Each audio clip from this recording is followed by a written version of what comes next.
no volveré, no volveré. Vamos a aplaudir al Señor Jesús. Hermanos, estamos tratando estos días de la familia, bendiciendo los hogares. Yo creo que habrá mucha gente contando bendiciones. Cuando esta serie termine, yo creo que será el próximo culto, porque Dios está haciendo una obra importante. Estamos basando este estudio en un acontecimiento registrado en San Marcos capítulo 5 y San Lucas capítulo 8. Hoy es San Marcos 5, en el que Jesús fue al territorio de los Gadarenos y liberó a un hombre que era extremadamente violento, vivía fuera de su casa y fue a vivir entre los túmulos, vivía desnudo y nadie podía pasar por ese camino y nadie lo dominaba. Cuando dejó su casa, tenía, según él, sus razones. Es así como sucede. El enemigo engaña a las personas de una u otra manera y un día toma una decisión y abandona a su familia. Nosotros somos seres creados para vivir en grupo, en familia. Y es bueno que en esa casa haya uno que sea el sacerdote de la casa y que tenga el poder y la autoridad para disciplinar, para buscar a Dios y hacer que la familia siga el camino de Dios. Cuando hay otros problemas, malos entendidos, las cosas van empeorando hasta que un día se separan, cada uno se va por su lado. Y muchas veces la caída continúa, como este hombre que acabó viviendo en los túmulos donde nadie debe vivir. Y solo Dios sabe lo que comía por allí, cómo vivía. Pero Jesús lo liberó, expulsó todos los demonios y entonces recuperó el buen juicio. La liberación de Jesús no es una liberación solo para mejorar, es para traer a la persona al buen juicio, para acabar con todo lo que contribuyó para que el diablo pudiera hacer lo que hizo en la vida de esa persona. En este caso, lo convirtió en un loco de remate, sin condiciones de volver a la normalidad, pero Jesús le trae la normalidad. En el capítulo 5 de San Marcos, en el versículo 18, dice: al entrar él en la barca, el que había estado endemoniado le rogaba que lo dejara quedarse con él. Versículo 19, pero Jesús no se lo permitió, sino que le dijo: vete a tu casa, a los tuyos, y cuéntales cuán grandes cosas el Señor ha hecho contigo y cómo ha tenido misericordia de ti. Al alejarse de su familia causó muchos problemas, y no sé si fue su familia que lo echó. Si sucedió, la Biblia no lo dice. Pero cuando Jesús lo liberó de los demonios, no solo le liberó de los demonios, lo liberó de todas las otras cosas que había en su vida. Ponga atención en esta palabra. Jesús dijo: si el Hijo os liberta, seréis verdaderamente libres. Si usted cree que fue liberado, pero aún tiene resentimientos, odio, traumas del pasado, usted no está completamente libre. Es necesario que asuma su liberación. Es necesario asumir su posición en Cristo, reivindicar su plena liberación. Él quería estar en el grupo de Jesús. Sería muy lindo andar con aquellos a los que Jesús escogió. Pero Jesús no lo escogió para que estuviera a su lado. Lo mandó que fuese a su casa. Vete a tu casa. Juan, vete a tu casa. María Estela, vete a tu casa. Dios le está diciendo a usted. Y al volver tenía que contarle a todos, a ella, en su casa, a la esposa, a los hijos y a los demás familiares, cuán grandes cosas Dios había hecho por él. Su vida ahora debería ser un testimonio vivo de que Dios realmente cambia a una persona. Su vida tiene la obligación de ser un testimonio vivo. No se puede quedar con la mitad de la salvación y la mitad de los traumas. No, es completo, es un cambio completo. Vete a tu casa y cuéntales a los tuyos cuán grandes cosas. Vete a tu casa, a los tuyos, y cuéntales cuán grandes cosas el Señor ha hecho contigo y cómo ha tenido misericordia de ti. Era un caso perdido, Dios tuvo misericordia. Su caso también es un caso perdido y Dios está teniendo misericordia, arrancándole de las garras del enemigo, devolviéndolo a su familia para que ahora levante la cabeza sin ningún resentimiento, sin tristeza, sin odio, a empezar una vida nueva. Cuéntales cuán grandes cosas el Señor ha hecho contigo. También hemos hecho un estudio de la primera carta de Pedro, capítulo 3. Le quiero leer a usted los versículos que ya vimos y vamos a ver algo nuevo. Es muy fuerte la declaración de Pedro. Tenemos que entender que el Espíritu Santo es el autor de la Biblia. Si existiera algún error en las Escrituras, Dios sería el responsable, porque son sus pensamientos, pero no hay ningún error. Hay error en quien no se doblega ante la Escritura, quien quiere llevar la vida como cree que debe ser. Aquí el apóstol escribió lo siguiente, Primera de Pedro 3:1. Asimismo, vosotras mujeres, estad sujetas a vuestros maridos, para que también los que no creen a la palabra sean ganados sin palabra por la conducta de sus esposas. Es una misión que le dio a las señoras. No le sirve querer rebelarse contra la palabra de Dios. No, yo soy feminista y no acepto eso. Yo digo que debería ser cristiana y aceptarlo, porque el feminismo pasa. Otras cosas ya pasaron en su vida y otras están pasando, pero el que hace la voluntad de Dios permanece para siempre. No sirve adoptar alguna filosofía. La mujer fue creada para ser sumisa a su marido. Y Dios explica uno de los porqués aquí. Hay otros que también explica. Para que también los que no creen a la palabra sean ganados sin palabra por la conducta de sus esposas. Hay muchas hermanas que están orando, ayunando, pidiéndole a Dios la salvación de su marido, lloran y dicen: Dios, no aguanto más. Señor, cambia a este hombre, pero no hacen su parte. No son sumisas. Al contrario, pelean, dicen cosas que no deben, agreden, ofenden con palabras y el resultado es que ellos no son ganados.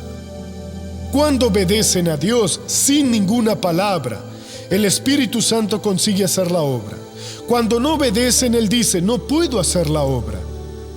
Es una ley espiritual. Dios la decretó. No le sirve rebelarse. Cada uno tiene su naturaleza y Dios nos hizo de esa manera. Continuemos.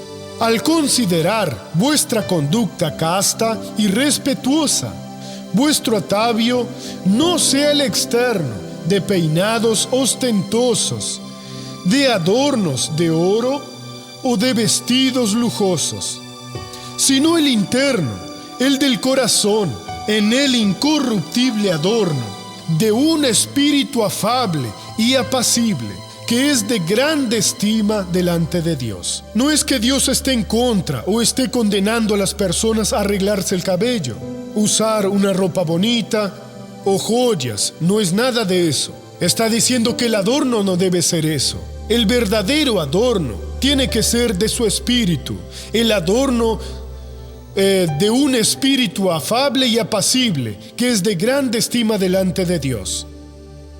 El incorruptible adorno afable y apacible dentro del corazón. Ese debe ser el adorno de las señoras. Un día estaba viendo con mi esposa cierto programa y a la presentadora solo le faltaba que un seno se le saliera de la blusa. Y mi mujer comentó: ¿para qué necesita hacer eso? Todos saben que tienen senos. Tiene que transmitir lo que es y no sus atributos físicos.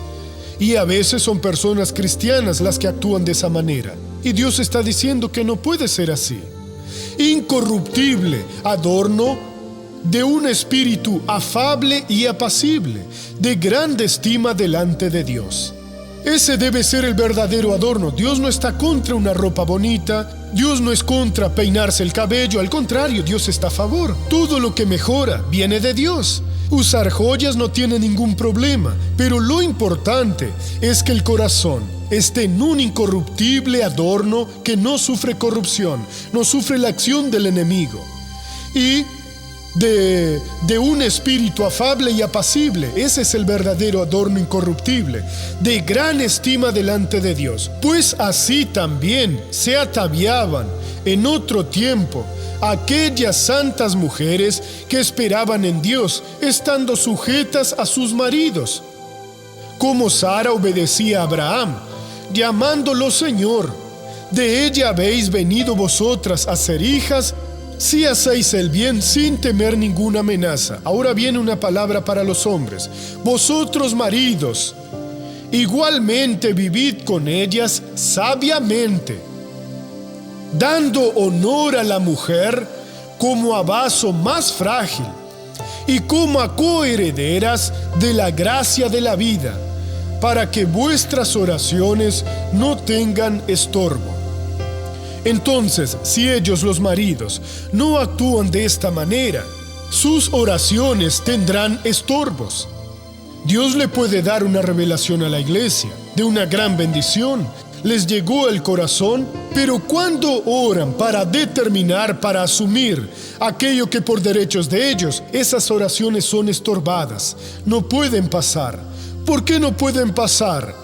Porque no viven con sus esposas, cada cual con la suya sabiamente. No le dan honor a la mujer como vaso más frágil y como coherederas de la gracia de la vida. Por eso sus oraciones son estorbadas. La cura en un hogar empieza con el respeto a la palabra de Dios. Una simple declaración, una simple toma de decisión, una confesión de que a partir de ahora Jesús es su dirección, es su vida, su éxito, su secreto. Usted pasará a ser bienaventurado y a tener mucho éxito. Pero sin eso, hermano, el enemigo entra, hace su fiesta, acaba con su felicidad, primero la personal, después la conyugal, y después viene la caída, otras caídas tras caída y después más caídas. Busque a Dios mientras lo puede hallar y Dios estará con usted, en el nombre del Señor Jesús. Amén. Vamos ahora a la novela de la vida real.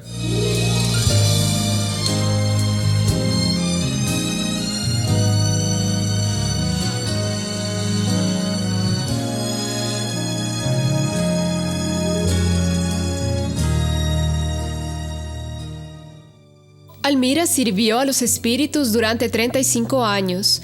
Su padre la instruyó desde pequeña para que siguiera ese camino, pero se casó y huyó a San Pablo.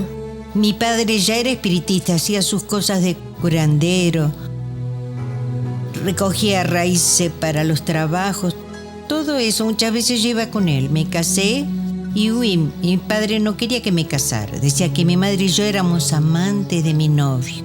Antes de enviudar me traicionó con otra mujer, con una vecina, a una cuadra de casa. La vida de Almira en San Pablo no fue fácil. Después del fallecimiento de su marido, tuvo un amante y se involucró más con los espíritus. Cuando salía a bailar, de regreso, cuando bajaba del autobús sentía tristeza, angustia, desánimo. Entraba, me bañaba, me quedaba un poquito en el sofá. Entonces, no era nada feliz. De noche no podía dormir. Me iba al centro espiritista, a veces me iba el lunes por la noche hasta el martes por la mañana. Cuando llegaba a la casa, al subir las escaleras, me sentía desanimada, trabajaba como curandera, ¿sí? Iba a la selva, cascadas, a donde me pedía yo iba, a todas partes, ¿sí? O sea, yo buscaba, pensaba que estaba haciendo el bien, ¿no? Pero al contrario, estaba empeorando mi situación. Era una persona muy inquieta, muy triste. Salía a bailar, pero cuando volvía estaba peor. Salía para ver si mejoraba, ¿sí? Lo que estaba sintiendo. A mi hija mayor, solo de verla me enojaba, la odiaba. Le pegaba, claro, por cualquier motivo, siempre le pegué. La odiaba. Al otro, al segundo, lo perseguí con un cuchillo alrededor de la mesa. para matarlo. Le decía que me bebería su sangre. Al tercero, varias veces aquí en la sala, varias veces intenté tirarlo por la ventana. Para matarlo, decía, voy a deshacerme de él. Almira cayó en depresión y no tenía ganas de vivir. Hasta que un día, quizá fue Dios, sí. Si Dios lo permitió en mi vida, no sé. Me deprimí, sí. La mujer que estaba siempre limpia, siempre bañándose, limpia y perfumada, dejó de bañarse. La hija de Almira se convirtió y le invitó a que conociera una iglesia evangélica. Me levanté y dije a mi hija Luciane, lo pensé mejor. Le dije que cambié de idea y quería ir. Voy a aceptar a Jesús, aceptaré ese Dios de que tanto habla, menospreciando a Jesús, ¿no? ¿Qué hice? Un día me acosté y dije, mañana voy a buscar una iglesia para que Dios que pueda liberar de mis problemas porque no puedo más. Fui a la iglesia. A las 9 de la mañana empezó el culto. Empecé a llorar. Lloré mucho durante el culto. Doña Almira es una persona que llegó totalmente perturbada, una persona que estaba siendo muy afligida por los espíritus y nosotros la recibimos en la iglesia. Me fui a acostar, entré a mi cuarto, me arrodillé y dije, Jesús, no lo acepto. No acepto, Padre, recibir esos espíritus en mi vida porque ahora soy tuya, ¿sí? Y no acepto recibir a esos espíritus malos. Hoy quiero recibir el Espíritu de Jesús. Después de empezar a frecuentar la Iglesia Internacional de la Gracia de Dios, la vida de Almira se transformó por completo. Vi que ella estaba diferente, vi que evangelizaba a las personas, vi que su semblante había cambiado, no era el mismo semblante triste. Yo fui viendo eso en ella. Hablaba mucho de Jesús. Hice un propósito con Dios, ¿sí? Que cada primer domingo del mes, ¿sí?, hacer un culto en mi casa. Yo quería más, pero tampoco podía porque los hermanos tenían otras casas para visitar, ¿verdad? Para evangelizar. Pero estoy contenta, una vez al mes hay un culto aquí en mi casa. Y surgió el deseo en su corazón, el hacer esa reunión en su casa, una vez al mes, ¿sí? Con el grupo de evangelismo, invitando a los vecinos. También ella tenía el deseo de poder rescatar a las personas que participaban con ella en el espiritismo. Y a través del deseo de ella, Dios ha actuado en esta casa con los vecinos, ¿sí?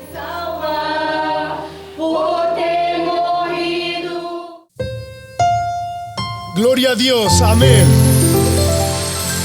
Doña Almira, o sea que toda su vida se dedicó a los espíritus. Sí. Pero después se encontró a Jesús. Sí, Dios es maravilloso. ¿Cuál es la diferencia entre el pasado y el presente? Hoy soy alegre, es una vida nueva. Hoy me siento Es infinitamente nueva mejor, criatura, ¿no? sin comparación. Pero Jesús es muy bueno. Jesús, Gloria eres a muy Dios. bueno. Gloria a Dios. Amén. Bendito sea Dios porque podemos iluminar a tantas personas que a veces piensan que agradan a Dios, pero están pagando un precio muy alto. Con Jesús no se tiene que pagar. Jesús ya pagó por nosotros. Solo hay que creer para que le bendiga. Vamos ahora a la primera pregunta.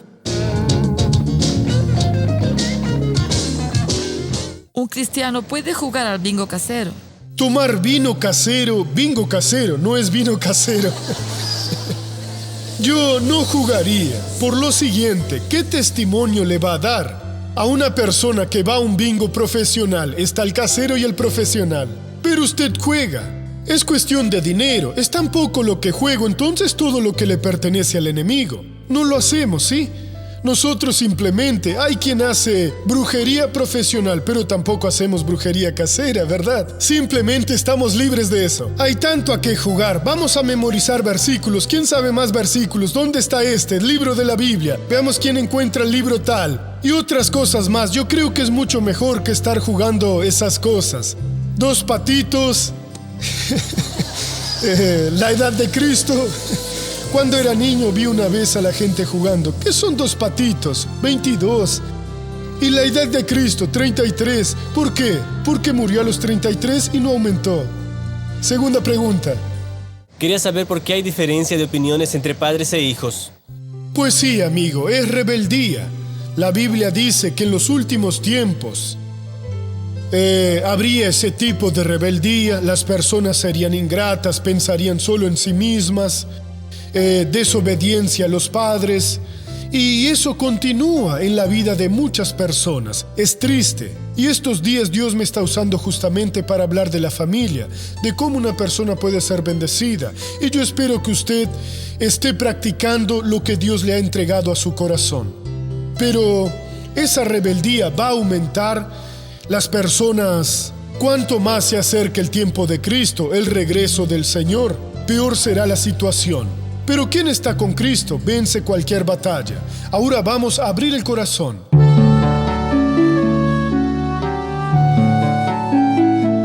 Tengo 45 años, estoy soltera, no tengo hijos y mi vida es un verdadero fracaso.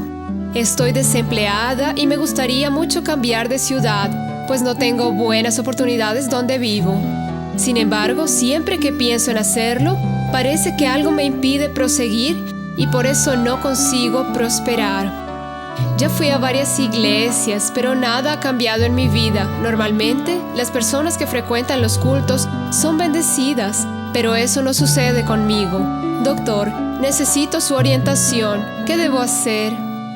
Hermana, creo que no solo le falta frecuentar la iglesia, sino oír la palabra del Señor Dios. Cuando una persona está haciendo la voluntad de Dios, puede vivir en un desierto y hará de este un jardín. No porque viva en una ciudad pequeña no va a prosperar. Hay muchas maneras de prosperar y Dios puede llevarle al lugar a donde Él le dará prosperidad. Usted dice que es soltera a los 45. Está perdiendo el tiempo. La Biblia dice que no es bueno que el ser humano viva solo. Necesita encontrar al hombre ideal. Orará a Dios, Dios se lo mostrará, a casarse. Dentro de poco pasa la edad de ser madre, dijo que no tiene hijos, no podrá tenerlos. No sé qué tipo de vida tiene en ese aspecto, pero debe tener una vida en santidad, ser feliz en el Señor, obedecer la palabra de Dios. Y usted sentirá la orientación que Dios le dé. Porque Dios le dará orientación. Dios tiene un propósito en la vida de cada persona que vino al mundo. No hay nadie que esté aquí por casualidad, por accidente en el camino. Sucedió, no. Fue la mano de Dios la que hizo la obra para que esa persona viniera a este mundo. Tenemos un caso que cuento aquí en la iglesia. Una vez, el Día de las Madres, fui a la plaza en el centro y había una persona medio somnolienta. Dios hizo que estuviera somnolienta. Yo di el mensaje y dije, ahora voy a orar por las mujeres que quieren ser madres. Pónganse de pie. Mientras se levantaban, ella también lo hizo sin saber por qué. Dije, pongan la mano sobre el vientre. Ella lo hizo. Yo oré, doctor, yo no quería. Después de muchos años tuvo a su hija. Pero Dios tenía un propósito con su hija. ¿Cómo lo hizo? Era una persona que siempre estaba en la iglesia. Despierta, ese día no puso atención, la oración era para eso. Entonces hay un propósito. ¿Por qué estoy aquí? ¿Por qué usted está aquí? Yo sé que vine para hacer la voluntad de Dios. Usted vino para lo mismo. ¿Y dónde va a descubrir la voluntad de Dios? En la palabra. Estando en la palabra de Dios, el Señor Dios le dirige y usted lo encuentra y va a ser feliz. Dios no quiere que sea feliz, hermano. Usted que está en una depresión tremenda, pensando en hacer una locura, olvide esas cosas. Dios quiere darle vida y que la tenga en abundancia, en el nombre de Jesús de Nazaret. ¿Quién está en casa? Oraré por usted. Padre, oro por esa persona que está en casa, que oyó tu palabra y tú le dijiste lo que debe hacer para resolver su problema familiar. Padre, ayuda a esa persona. Yo uno mi fe a la fe de ella y ato todo mal y digo, sal y no vuelvas nunca más, en el nombre de Jesús. Amén. No volveré, no volveré.